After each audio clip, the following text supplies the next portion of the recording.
If it's strange for men, for mankind, it's stranger still for the individual man. Harrison Schmitt, Dr. Harrison Schmitt, a geologist, he touched the moon and remembers how it was when Apollo 17 was making its descent, the last flight to the moon, the last time that man walked on its surface. Schmitt remembers how it was. One's first feelings are a mixture, a very complex mixture of humility, of excitement because of something you had planned to do was being accomplished, but of a great attention to detail, to the detail that you had thought about and learned about for so many years prior to the actual event. That detail keeps you occupied with where your hands are and where your feet are, which rung they might be. You try to remember, well, am I at the bottom of the rung? And then as one moves away and tests his way on the surface of the moon and looks around, and in my case, looked around a very magnificent valley, you see a rolling, hilly country that is interspersed with some blocky fields of rocks that you know because you've studied the photographs, and you saw them as you descended surround large craters that have been formed in that rolling countryside. These rolling dark hills merge in the distance a few kilometers away with the very smooth but very bright-colored slopes of the massifs. And they rise with a majesty to rocky tops that are almost beyond description because there's nothing like it that we have seen on Earth.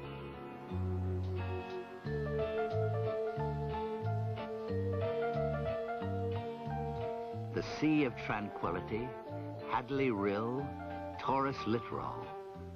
They were once strange names on the map of the moon, but the men of Apollo gave reality to the names by being there and showing us the places. They explored 60 miles of its surface, and their travels took them to craters, foothills, to explore, to observe, and to sample. The hard rock proof of Apollo, enshrined in the Smithsonian Institution in Washington, D.C., 478.8 grams of microbreccia, under glass for mere earthlings to see and whisper about.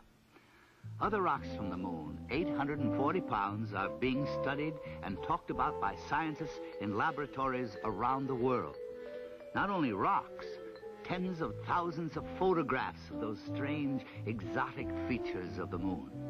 And telemetry, data on tape, facts, figures. The studies will go on for years, and the answers will come slowly, answers to questions about the moon and the solar system. The science of Apollo is not merely concerned with samples from past milestones, yesterday's missions. In a special room in Houston, men sit at consoles and command instruments on the moon to send them today's data. And they receive it today within 8 seconds of the command. Science, that's the key, and technology, and something else. In the drama of the moment, few stop to think of the essential element, the one thing that made it happen. People came to this program, government people, university people, contractor people. They brought to Apollo skills and knowledge and determination. This source of human intellectual energy was marshaled, focused, challenged. What came out of the effort was not just a very successful program, but a rich national resource of vast proportions.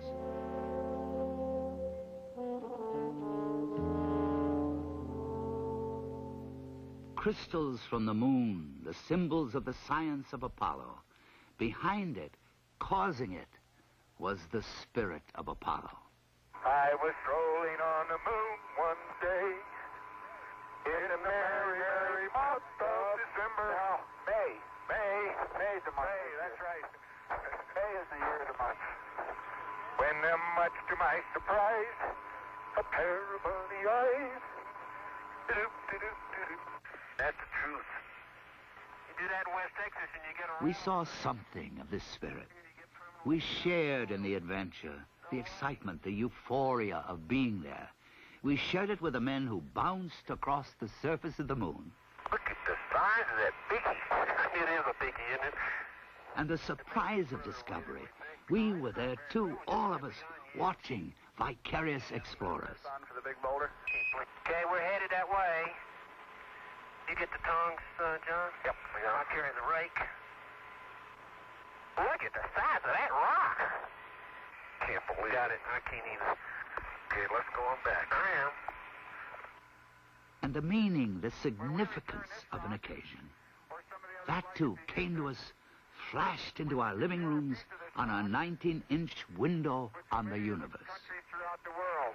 We hope that this will be a symbol of what our feelings are, what the feelings of the Apollo program are, and a symbol of mankind that we can live in peace and harmony in the future.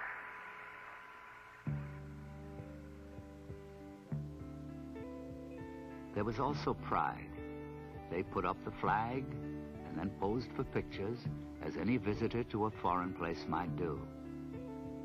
The flag of each mission stood there as a reminder that we had been there, but there was the realization that in truth, it belonged to all the people.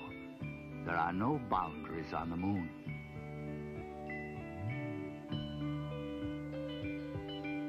The focus was the moon. That's what it was all about. But by reaching up there, we, in a sense, came back here. As one stands and scans a 360-degree panorama of his own, one of the first objects in the dark lunar sky that you see is a bright and beautiful bluish globe that we call Earth. This globe represented to all of us, I think, not only home, but a very fragile place that we have come back and felt that needed not only protection, but understanding.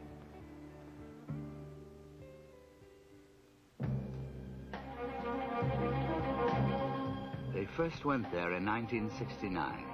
They last left there in late 1972. Between the beginning and the conclusion, they came to feel, to dimly perceive what it was all about, to come to a perspective on the meaning of it all. Poet Archibald MacLeish has said it better than most.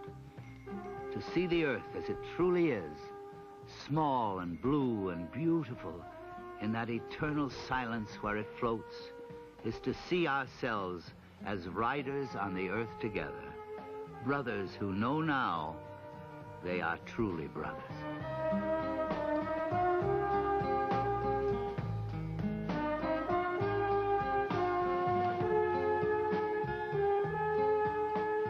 The excitement of the mission, the tension and drama of the splashdown, they remain only in our memories.